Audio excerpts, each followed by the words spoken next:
Praise God, magandang hapon po, Phil and Sid Fellowship.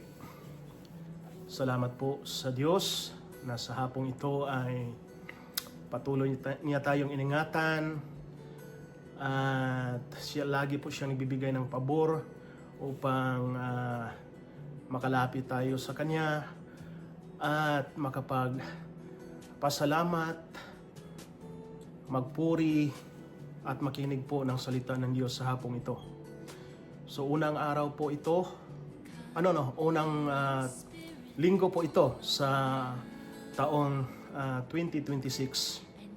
So happy New Year po sa lahat pong nanonood, saan ka man ngayon naroon, sa New Zealand, sa Pilipinas, sa Australia. Ako po'y bumabati sa inyo ng Happy New Year. So salamat sa Diyos sa lahat ng pabor na pinagkaloob niya sa atin, sa lahat po ng mga biyaya, proteksyon niya sa ating mga buhay, na kung saan andito pa rin tayo, tuloy-tuloy po ang ating pong paglilingkod sa Diyos. At alam natin na marami pang gagawin ang Diyos sa taong 2026 po, sa bawat isa sa atin, sa bawat pamilya natin. So karapat-dapat siyang maitaas sa mga oras na ito. Karapat-dapat natin siyang sambahin. Karapat-dapat natin siyang purihin. So sa hapong ito mga kapatid, tayo po'y umawit, pumapalakpak at makinig ng mensahe ng Diyos. So bago yan, tayo po ay manalangin. Praise God. Dakilang Diyos, sa mga oras na ito, patuloy ka naming itaas sa aming mga buhay, Lord. Maraming salamat, Panginoon, sa lahat ng mga biyayang aming tinatanggap mula sa iyo. Maraming salamat po, Panginoon, sa bagong taon na kung saan, Panginoong Diyos, ang bawat isa, bawat pamilya, Panginoon, tuloy niyo pong binibless ang aming mga buhay. At sa hapong ito, Panginoong Diyos, ikaw lamang po ang maitaas sa aming buhay. Ikaw lamang po ang mapaglingkuran namin at aming pong pakikinggan ng iyong salita, Panginoon. Patuloy niyo pong i-bless, Lord, ang bawat isa na saan man ngayon, naroon, nasa Pilipinas, nasa Australia, ang bawat isa, Panginoon, na malayo sa lugar namin ngayon. Patuloy namin tinataas sa iyo ang protection niyo po sa bawat isa at patuloy mo pong ingatan sa araw-araw kung ano man po ang ginagawa ng bawat isa sa Panginoon. Salamat po sa hapong ito. Ikaw lamang po ang may taas sa hapong ito at ikaw lamang po ang aming mapasalamatan. Maraming salamat, Panginoon, sa bagong taong ito na pinatulog mo sa amin. Ito po ang aming dalangin sa pangalan po ng iyong anak ko sa Jesus. Amen. Praise God. Salamat po.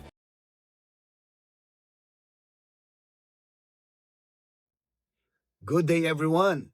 Today marks the first Sunday of January and the first Sunday of 2026. I'd like to greet you all. A Happy New Year, Phil and Said family. Sobrang miss na po namin kayo mula dito po sa Pilipinas. Praise God. Malapit na po kami umuwi. Alam niyo po, I hope that this year, 2026, we can see that God's definition of increase and success is contrary to the world. Because the world, mga kapatid, is looking at what you have and what you have done, while God sees who you have. The world system is based on what you have done. Okay? While God looks at what Jesus has done on the cross for you or for all of us, mga kapatid. So ang Diyos po ay nakatingin sa ginawa ni Kristo sa krus para po sa atin. We can make a choice to live your life na nakadepende po sa ginawa, natapos o nakamit natin according to the world's definition. Pero pwede ka ring gumawa ng isang desisyon na kung saan ay nakabase sa ginawa po ng ating pong Panginoon. Dahil sa ginawa po, tatapos po niya sa krus para po sa isang tagumpay para po sa ating pong lahat. But the question is, mga kapatid, who are you depending on today?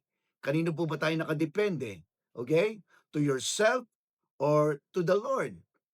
So, do you want to fight for yourself or do you want God to fight for you? Gusto mo ba na ang Diyos po ang gumawa at lumaban para po sa atin pong lahat. So, tingnan po natin maigi ang sinasabi po ng salita po ng Diyos, especially sa hapon po ito or for tonight. You see mga kapatid, when you depend on yourself in 2026, you'll be shouldering all the stress, burdens, and anxieties that life brings. Subalit kung ang pinagtitiwalaan po natin ay ang Panginoon, for every success in your life, the Word of God says in Philippians chapter 4, verses 6 to 7. Tingnan po natin sinasabi ng Word of God. Okay, basahin po natin yung sinasabi po ng salita ng Diyos. Sabi po ng Word of God, be anxious for nothing, but in everything by prayer and supplication with thanksgiving, let your request be made known to God, and the peace of God, which surpasses all understanding, will guard your heart and minds through Christ Jesus. Praise God for the reading of His Word. So when Jesus is your source of increase and success, there will be no stress, and the peace of God will guard your heart and mind. Yung pong sinasabi po ng salita po ng Diyos. Because the word peace in Hebrew is shalom. Di ba? Minsan ko na po itong nabanggit sa inyo. Meaning, nothing lacking, nothing missing, and nothing broken. Ibig sabihin or meaning includes peace, prosperity, health, completeness, soundness, and safety. Grabing kapangyarihan meron po tayo mula po sa atin pong Panginoon. Ganun po siya magmahal. Perhaps there are bad things that happened to you in the past. May mga bagay na nangyari po hindi maganda sa buhay po natin nung nakaraang taon. Sa ating pong pamilya, sa trabaho, in any relationship na meron po tayo, financially, mga kailangang bayarin, may karamdaman. Now, what can you do? Ano po ba yung dapat po nating gawin po sa ngayon, especially for this year 2026? The good news for tonight is now is uh now is the time for you to turn away from yourself and look to Jesus. Yung pong lagi sinasabi po ng salita po ng Diyos po sa atin. Sa atin ng mga anak ng Diyos, hindi na ang tanong po ay kung ano ang gagawin mo, anong magagawa mo. The question is, what can Jesus do for you? Or ano po ba yung kayang gawin ng Diyos para po sa atin? Okay? Can He save or rescue us from the crisis that happened in our lives? Kaya ba ng Diyos na i-rescue po tayo? Iligtas po tayo sa mga krisis na nangyayari po sa ating po mga buhay? The answer is yes, He can. Kaya po ito ng Diyos. That's what He did for Joseph the dreamer, and He can certainly do the same for us. Yan po ang ginawa po niya kay Joseph, mga kapatid. At yun din po ang sigurado pong kayang gawin po ng Diyos po para po sa atin pong lahat. Hallelujah. Purihin po ang atin pong Diyos. Alam niyo po, the story of Joseph begins in the book of Genesis. Nagsimula po ang lahat ng ito, ang story po ni Joseph, mula po sa aklat po ng Genesis. Genesis chapter 37 verse 3 to 4, sabi po dito, now Israel loved Joseph more than all his children, because he was the son of his old age. Also, he made him a tunic of many colors. But when his brothers saw that their father loved him more than all his brothers, they hated him and could not speak peaceably to him. Praise God for the reading of His Word. Makikita po natin dito na yung tatay po ni Joseph, iginawa po siya nito ng isang damit na mahaba at napakaganda. He made a richly ornamented robe. He made an exquisite tunic of many colors that was given to Joseph only. When we say exquisite, mga kapatid, meaning exceedingly beautiful, fine, elegant, very accurate. Gawa po ito sa isang napakaganda at kahangahangang kasuotan. Ano ngayon kung binigyan siya ng kanyang tatay ng kanyang kasuotan? Why is this important? Bakit po importante po ito? sapagkat hindi lang po ito nagpapakita na kapag isinuot po ito ni Joseph ay mas gwapo po siya o mas pogi po siya sa kanya po mga kapatid. Kundi ito po ay nagpapakita kung gaano po siya kamahal ng kanyang ama, higit sa kanyang mga kapatid. Because Joseph is the apple of his father's eye. Yun po yun. At dahil si Joseph po ay apple of the eye po ng kanya pong tatay, higit sa kanyang mga kapatid, si Joseph po, hindi po niya kailangan magtrabaho sa field. At kailangan lang po niya, ang gagawin lang po niya ay dumikit po sa kanyang tatay. But his father pleasure or bring his father pleasure at sundin kung ano po yung gusto po ng kanya pong ama. Yun lang po ang ginagawa po ni Joseph. Kaya nga makikita po natin na si Joseph po ay palagi po siyang nasa tabi po ng kanyang tatay. Habang ang kanya pong mga kapatid ay nagpapakahirap, matinding effort para po magtrabaho sa ilalim po ng init ng araw. Joseph's garment po given by his father speaks of a special position of favor and rest with his father. Kaya hindi po nakakapagtaka na sa tuwing makikita po ng mga kapatid po ni Joseph na suot po niya yung kanya pong damit na bigay ng tatay po nila, alam po niyo pong nangyayari? Na ito po ay napakahalaga po sa kanila. Ito pong sitwasyong ito. Kung gaano po kamahal ng kanila pong ama, si Joseph, yun po ang nakikita po nila. Every time na suot po ni Joseph ang damit po na ito. And because of that, mga kapatid, they're consumed by jealousy and hatred for them or hatred for them.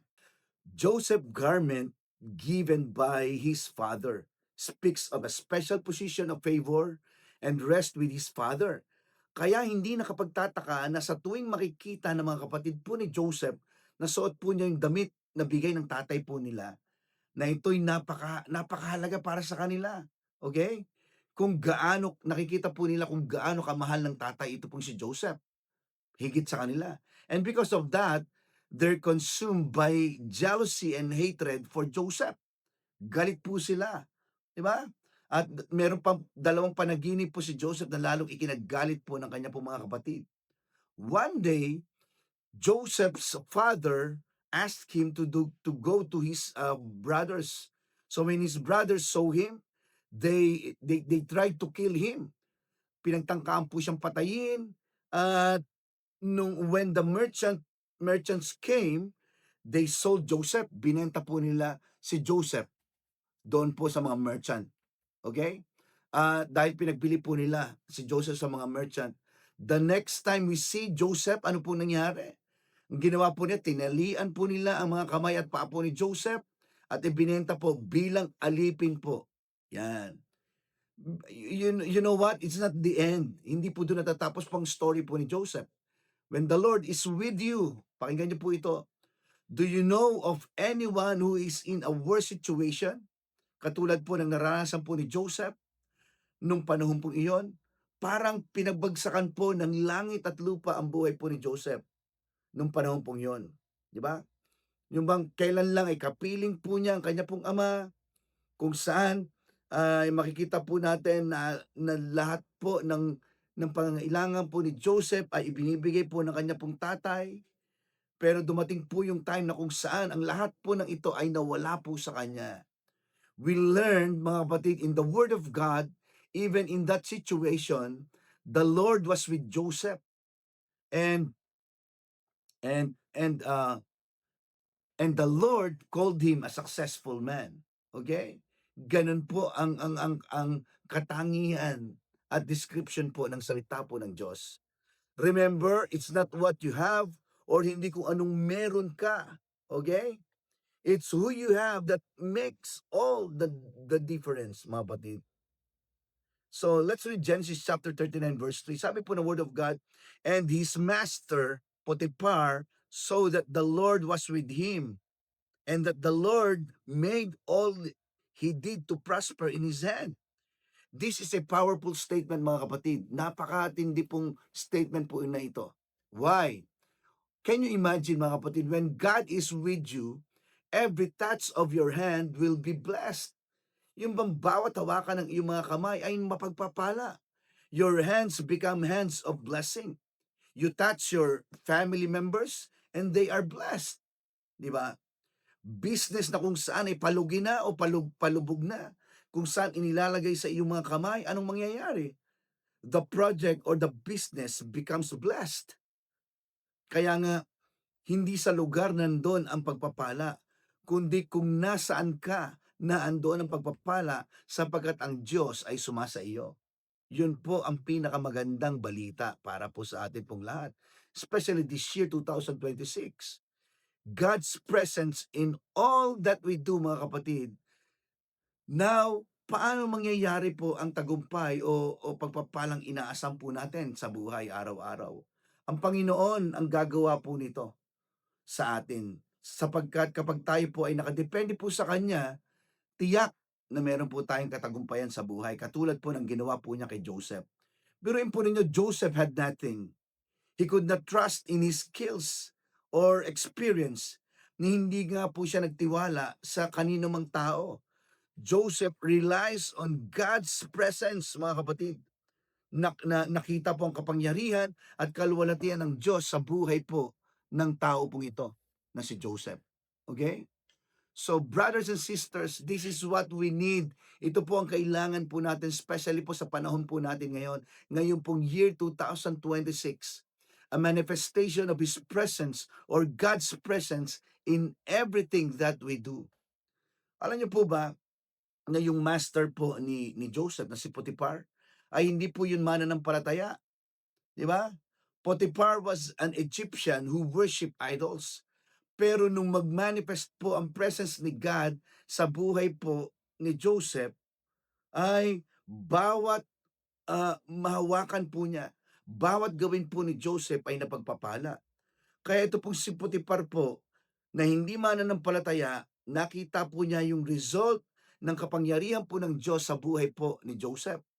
Si Potiphar po, grabe po yung acknowledgement po niya na ang Diyos po ay sumasa kay Joseph and that the Lord made all he did to prosper in his hand. Hindi yung pagiging magaling po na worker o skillful na servant ang higit nakita po ni Potiphar kay Joseph, kundi nakikita po ni Potiphar ang pagkilos po ng Diyos kay Joseph sa kanya pong mga kamay. Genesis chapter 39 verse 3 tells us that the Lord made all he did to prosper in his hand. So to Potiphar, mga kapatid, si Potiphar po was not a believer.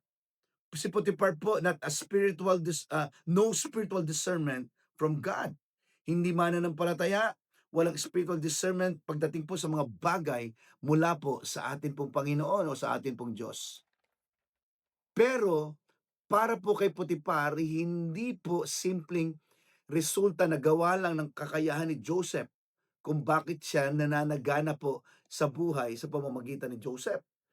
Kundi para po kay Potiphar, naniniwala siya na ito po ay gawa ng makapangyarihang Diyos na kumikilos sa buhay ni Joseph at sa kanyang mga kamay. Mga kapatid, I pray that we can all experience the same blessings as Joseph in our ministries, our personal lives, and families. Okay? Yun pong dalangin ko po sa po sa atin na mangyari din po yung mga pagpapalang nangyari po sa buhay po ni Jose. 'Di ba? In everything that we do, na makita po natin ang Panginoon at tanging Panginoon lang sa atin po mga buhay. Na kapag tayo po'y mananalangin at hahawak po sa mga may karamdaman ay gagaling. Hindi dahil resulta ito ng paghawak ng ating kamay, kundi ito po ay resulta ng kapangyarihan ng Diyos sa ating mga kamay. Kapatid, I want the results that only Jesus can produce sa ating pong family, sa work po natin, sa anumang relasyon, business man yan. Hindi ikaw ang gagawa ng resulta, kundi ang Diyos na sumasa atin ang gagawa nito sa ating pong mga buhay. Praise God. Purihin po ang ating pong Diyos. So, mga kapatid, stop looking at your outward circumstances or the position you are in. Mananampalataya man o hindi man mananampalataya ang mga taong nakakataas po sa atin, I believe with all my heart na kaya pong pasaganahin, pagtagumpayin, palaguin ng Diyos, ayusin ng Diyos ang anumang mga bagay sa ating pong buhay kapag tayo po'y nakadepende sa ating pong Panginoon. Listen to this. In closing, His name is Jesus, and because Jesus is with us, we can expect good success in everything that we do. Praise God. Marami pong salamat. Purihin po. Naway ang taon po ng year 2026 po sa buhay po natin ay tunay na malago at masagana sa taon pong ito. Thank you. Tayo po'y manalangin. Praise God. Ama naming Diyos na makapangyarihan sa lahat, salamat po sa iyong salita na patuloy na nagbibigay po sa amin ng kalakasan upang amin pong panampalatayanan ang iyong salita. Thank you, God, for your word, Panginoon, a powerful word that we can claim it, Lord God, sa amin pong mga buhay. Thank you, God. Mangyari po ang iyong kalooban sa aming pong buhay, financially, materially, spiritually, and good health physically. Father, we give you glory, Lord God, and we give you praise. In Jesus' name we pray. Amen, amen, and amen. Praise God. Praise God. May the Lord bless you and keep you. May the Lord bless in all aspect of our lives. God bless everyone.